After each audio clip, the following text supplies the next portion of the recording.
बिस्मिल्लाहिर्रहमानिर्रहीम। नाजरीन, आज 20 मार्च इतवार की खूबसूरत शाम और आपका अपना प्रोग्राम, आपका अपना मेज़बान जावेद इकबाल हाज़िर खिदमत। अस्सलामुअलैकुम। कैसे हैं आप लोग? ठीक हैं, खैरियत से हैं? अल्लाह करे आप सब अच्छे हों, बल्कि बहुत अच्छे। जी, आज की कहानी जो मैं आपको सुनाने जा रहा हूँ ना, इस शाम के प्रोग्राम में पहला सेगमेंट होता ही आज की कहानी का है। वो है जी एक मशहूर ज़माना वकूआ हादसा, टाइटैनिक जहाज के डूबने का। इसके बारे में मैं आपको आज मुख्तसर तौर पर एक छोटा सा कहानी की शक्ल में इसे आपके सामने पेश करूँगा। ये वाक़या 14 से 15 अप्रैल 1912 के दरमियान 10 अप्रैल को इसने अपने शहर साउथहैम्पटन से, ये निकला था बरतानिया के शहर साउथहैम्पटन। ये नोट फरमा ले कुछ चीजें। इसका नाम था साउथहैम्पटन।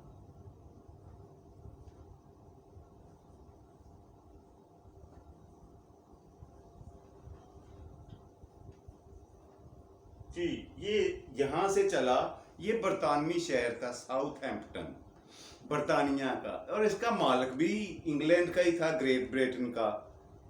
और ये उसी की मुल्क के शहर साउथहैम्पटन से इसने 10 अप्रैल 1912 को अपना सफ़र इसने अपने पहले सफ़र पे निकला और जाना था इसने न्यूयॉर्क सिटी, अमेरिका के शहर न्यूयॉर्क सिटी।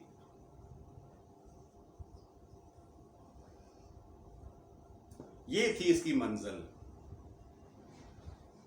कुछ चीजें नोट फरमा लें ताकि आपको समझने में और मुझे बार बार बताने की जरूरत ना पड़े और आपको उलझने में कमी कोई ऐसा ना लगे कि आप किसी बात पे उलझ रहे हैं या जो आपको समझ नहीं आ रही। इसकी जहाज के नाम, मालिक का नाम था ब्रूस इसमें।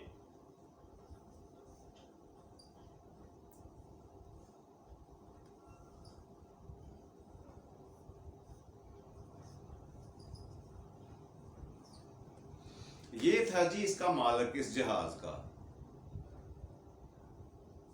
और कहा जाता है कि इस हादसे में मरने वालों की तादाद 1512 थी।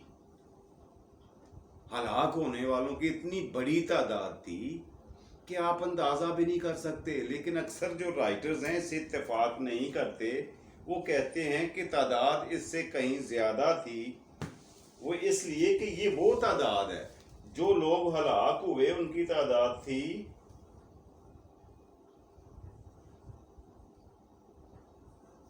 1412 या 1012, सॉरी 1512। ये लोग इतनी तादाद में हलाक हुए और जो बच गए थे उनकी तादाद 724 बताई जाती है। यूं ये कुल मिला के जिंदा और हलाक होने वालों की तादाद को अगर हम जमा करें तो ये 2236 बनते हैं। जी, ये लोग सवार थे इसके ऊपर। लेकिन बहुत सारे लोग, बल्कि अक्सर लोग इससे इत्तेफाक, ये जो फिगर्स हैं इन पे इत्तेफाक नहीं किया जाता, इनसे एग्री नहीं किया जाता। और कहा जाता है कि सवार होने वालों की बहुत बड़ी तादाद ऐसी थी जो बगैर टिकट पे इस पे सवार हो गए, सिर्फ इसलिए कि जहाज के अमले के कुछ लोग उनके वाकिफकार थे, रिश्तेदार थे या यार दोस्त थे। इसलिए वो जो सवार हुए बगैर टिकट के, उनका रिकॉर्ड कहीं पे नहीं मिला, आज तक नहीं मिल सका। इसलिए इसकी हतमी और सही तादाद के बारे में बताना, सवारियों के बारे में, इंतहाई मुश्किल है।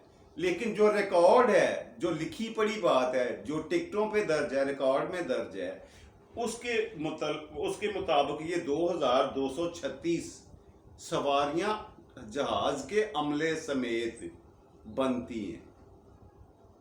जी, तो जो इनके पायलट थे एडवर्ड जे स्मिथ, उनका नाम था पायलट का एडवर्ड जे स्मिथ। ये था जी पायलट का नाम, जे एडवर्ड जे स्मिथ। ये थे पायलट इसके। इस पायलट साहब की उम्र जो थी मैं आपको बताऊं, ही वॉज 62 ईयर्स ओल्ड। 62 साल उम्र थी उसकी जब वो ये जहाज ड्राइव कर चुका था। और उसे जहाज रानी का पता है कितना तजर्बा था? करीब कमोबेश 45 ईयर्स, 45 साल से वो जहाज चला रहा था, बहरी जहाजों को ड्राइव कर रहा था, सेलिंग कर रहा था।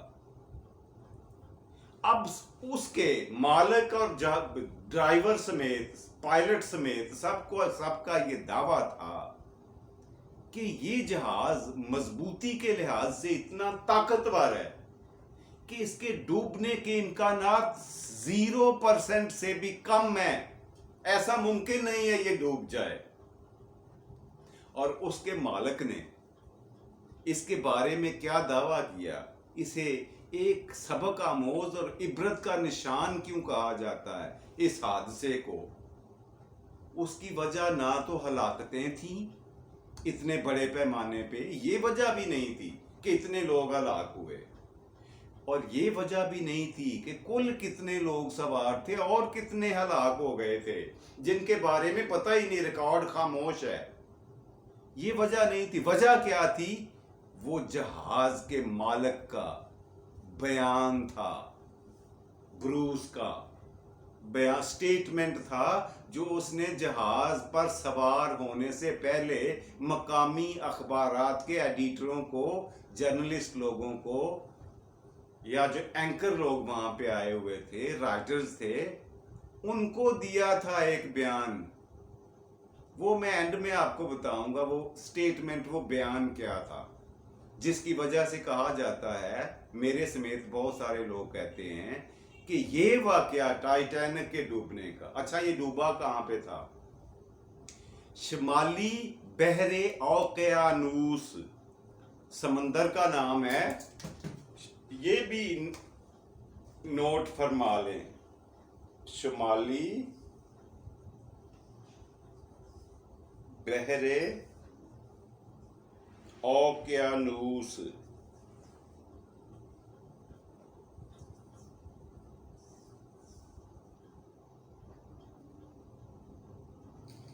जी ये रहा, ये उस समंदर का नाम है। जब ये साउथहैम्पटन से निकलकर अपने सफर की जानब, अपनी मंजिल की जानब 10 अप्रैल को इसने अपना सफर शुरू किया, तो अभी सिर्फ 4 दिन ही इसने इस समंदर में गुजारे थे, इस समंदर में, बहरे ओकेयानूस में, कि ये एक बर्फानी तोदे से टकराया। रात का वक्त था, तोदे से इसकी टक्कर इतनी जबरदस्त हुई कि ये 2 टुकड़ों में तकसीम हो गया। और कहा जाता है कि इसकी बचने वाले जो लोग हैं वो लाइफ बोट्स पर बैठकर बाहर निकले थे। अच्छा, हलाकतों की तादाद और भी कम, बहुत कम हो सकती थी, इसलिए हलाकतें ज्यादा हुई कि इसमें लाइफ बोट्स यानी जान बचाने वाली कश्तियों की तादाद इतनी कम रखी गई थी कि उनको ये, क्योंकि उनको ये शायबा तक नहीं था, ज़हन में वहमो गुमान भी नहीं था कि ये जहाज डूब भी सकता है, इसलिए कश्तियों की तादाद इतनी कम रखी थी। वरना सब देखने और सुनने वाले लिखते और बताते हैं, हमने पढ़ा है कि इसके डूबने में तकरीबन 2 घंटे और 42 मिनट का वक्त लगा था। इसको मुकम्मल डूबने में 2 घंटे और 42 मिनट का वक्त लगा था इसे मुकम्मल डूबने में। और जहाज में से सबसे आखिर में जो बंदा जिसने छलांग लगाई, डूबते हुए जहाज में थे, सबको निकालने के बाद वो था जहाज का पायलट एडवर्ड जे स्मिथ। क्या क्या बंदा होगा वो। कहा जाता है उसने अपने लिए कोई बोट नहीं रखी, अमले के लिए जो बोट्स थी वो भी खवातीन और बच्चों को दे दी गई, उनको निकाल दिया गया जहाज से। अब इसके पास एक बोट बची थी, ये खुद उस पर सवार होकर जहाज में से निकला और इसने देखा कि कुछ बच्चे और खवातीन गोते खा रहे हैं। तो इसने इस पायलट ने, जहाज के पायलट ने, एडवर्ड ने उनको अपनी बोट दे दी और खुद पानी में गोते खाने लग गया। और जब वो जा रहे थे ना, ये खुद वो लोग जो उस ट्यूब पर बैठकर, उस बोट पर, कश्ती पर बैठकर जिंदा बचकर साहिल पे आ गए, उन्होंने बताया कि हमें तो ये कश्ती एक बावर्दी बुजुर्ग ने दी थी और हमें इस पे सवार करने के बाद मजीद गुंजाइश नहीं थी सवारियों की। अगर वो सवार होता तो ये डूब जाती, हम भी मर जाते, हलाक हो जाते। तो उसने जाते हुए हमें देख रहा था डूबने से पहले और हाथ हिलाकर सिर्फ 2 फिक्रे बोले। कहा, all right my boys, God bless you, good luck. ये वो 2-3 फिक्रे थे जो पायलट ने उस वक्त बोले थे। आज भी वो लोगों ने अपनी जुबानों से बताए और सुनाए हैं। अच्छा, मजे की बात ये कि उस जहाज का जो मालिक था, उसके बारे में, ब्रूस के बारे में बताऊं कि ब्रूस उसमें से सबसे पहले कश्ती में बैठकर लाइफ बोट में भागने में कामयाब हो गया, निकलने में। वो समंदर के साहिल तक तो आ गया, जिंदा बचकर आ गया, मगर उसके अपने मुल्क ने, उसके अपने रिश्तेदारों और फैमिली मेंबर्स ने उस पर इतनी लान तान की कि वो जब तक जिंदा रहा किसी का सामना ना कर सका।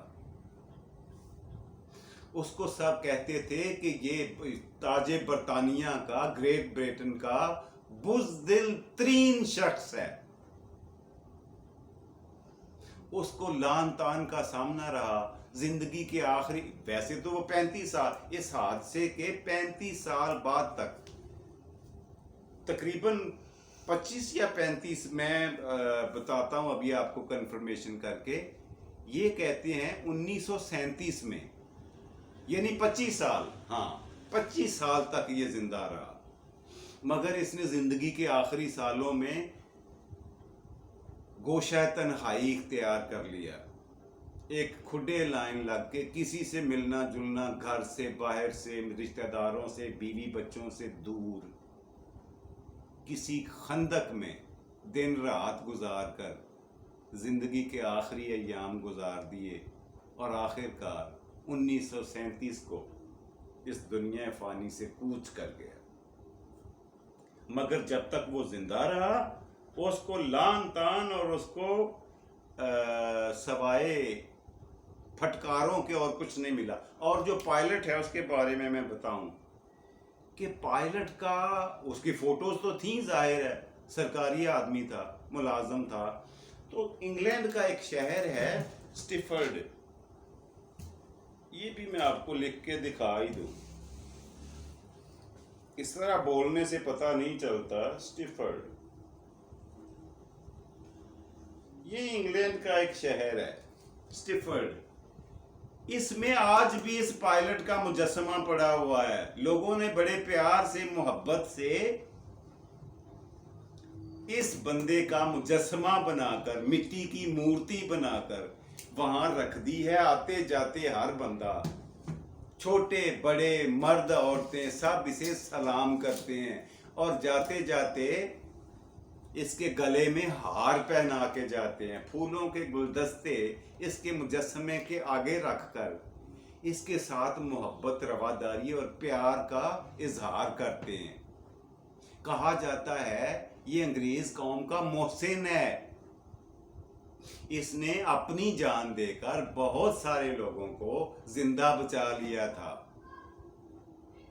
अब मैं कहानी के आखिर में आपको ये बताऊं कि वो अल्फाज क्या थे, वजह क्या थी।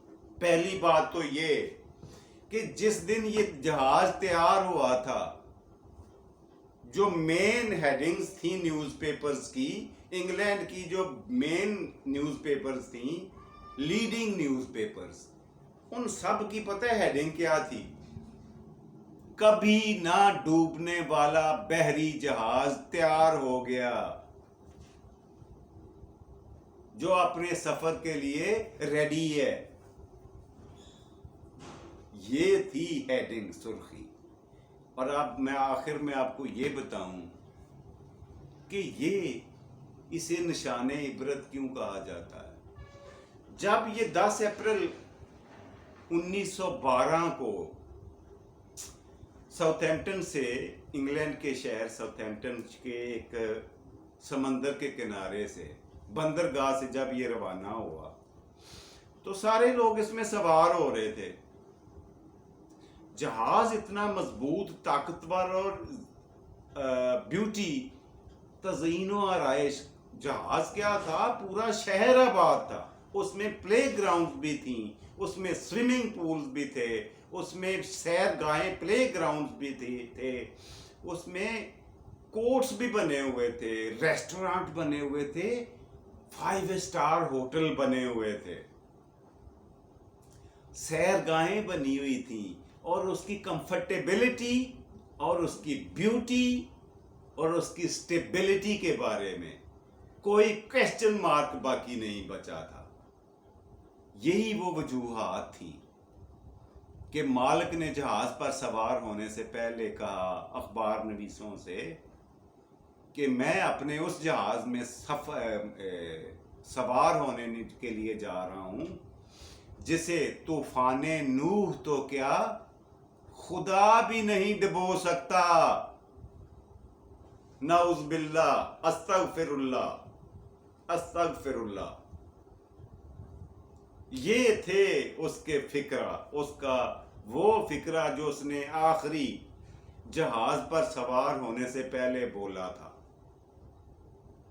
और फिर इसका अंजाम क्या हुआ आप सबके सामने। आज भी उस जहाज का मलबा, कहते हैं, समंदर की गहराई में, और गहराई कितनी है, 3800 मीटर। 3800 मीटर समंदर की गहराई में आज भी उसका मलबा पड़ा हुआ है। बहुत सारे जो पेशावर गोताखोर होते हैं वो वहां जाते हैं, उसकी तस्वीरें, पिक्स लेते हैं और बाहर आ जाते हैं। वो वहां पे पहुंचना आम तैराक का काम, गोताखोर का काम नहीं है। बहुत स्पेशल लोग, बड़े एक्सपर्ट्स लोग ही वहां जाते हैं और उसको देख कर आते हैं और बाहर आकर उसके बारे में कोई किस्से, कहानियां, कोई बात जो उनकी समझ में आती है वो सुनाते हैं। जी, तो कैसा रहा आज का प्रोग्राम, आज की कहानी, आज का वाकया, आज का किस्सा जो मैंने आपको सुनाया? मज़ेदार था ना? इसके बारे में अगर मज़ीद कोई बात आप जानना चाहें, कोई सवाल करना चाहें तो कमेंट्स में लिख दें, मैं आपको इंशाल्लाह बताऊंगा। और अपने फीडबैक से आगाह रखा करें, मुझे इसका इंतज़ार रहता है। प्रोग्राम का अगला सेगमेंट देखते हैं, आज का सवाल। मगर पिछले प्रोग्राम में मैंने आपसे पूछा था कि किबले की तब्दीली, हमारा किबला, इसकी तब्दीली किस सन्ने हिजरी में हुई थी?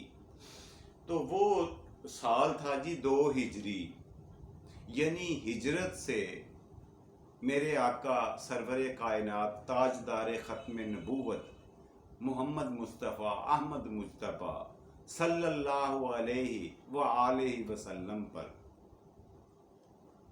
सिर्फ 2 साल अभी हिजरत को गुजरे थे कि किबले की तब्दीली का वाकया रूनुमा हुआ था। आज का सवाल नोट फरमा लें। आज का सवाल यह है कि पाकिस्तान का सबसे बड़ा दरियाए सिंध शुरू कहां से होता है? उस मकाम का नाम बता दें जहां से दरियाए सिंध शुरू होता है। ये था जी आज का सवाल। उम्मीद है आपने नोट कर लिया होगा। प्रोग्राम के आखिर में आपकी पसंद का तीसरा और आखिरी सेगमेंट, आज का शेर। जी तो आज का शेर है, तूने ए वक्त पलट कर भी कभी देखा है, तूने ए वक्त पलट कर भी कभी देखा है, कैसे जीते हैं तेरी रफ्तार के मारे हुए लोग। जी ये था आज का शेर जो मैंने आपकी खिदमत में पेश करना था। उम्मीद है आपको अच्छा लगा होगा। अल्लाह सोने से दुआ है कि अल्लाह पाक को आपको आसानियाँ अता फरमाए और आसानियाँ तकसीम करने की तौफीक दे। मुझे अपनी दुआओं में याद रखिएगा अपना और अपने प्यारों का ढेर सारा ख्याल रखिएगा। अल्लाह सोना हामियो नासर।